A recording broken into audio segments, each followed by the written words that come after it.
So one question that we get a lot is, do we waive diagnostic fees? And if not, why not?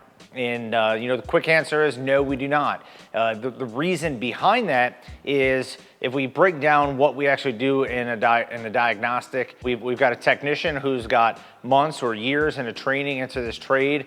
They've spent some of their own money. The company has spent money to train them up to learn all the advancements that are coming out in cars. And these cars are changing every 6 months drastically. So we have to go back to school, relearn those things, understand the systems, understand the modules, the components to these cars.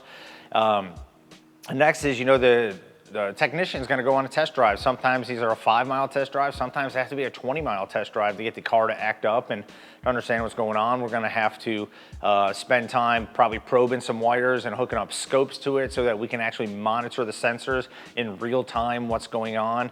Or it might be, if we're listening for a noise, we could be putting what we call chassis ears, which are like megaphones that clip on different parts of the car. Then we have to, tape everything up, go out and drive it, come back in.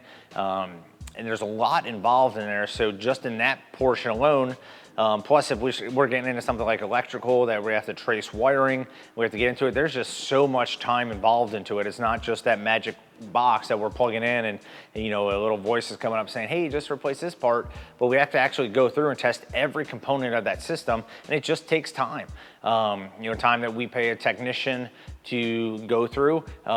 And so waiving that fee just would not be, honestly, it's not a good business practice, because that's one of our most valuable resources, is diagnosing a car and understanding electrical systems, the suspension components, anything that we may need to know in order to fix your vehicle properly. So we spend a lot of time in training, a lot of time in test driving, a lot of time in research, and a lot goes into it. So if we look at an hour diag, we're honestly probably gonna have at least 2 hours into it by the time you break it down with test drives and everything else.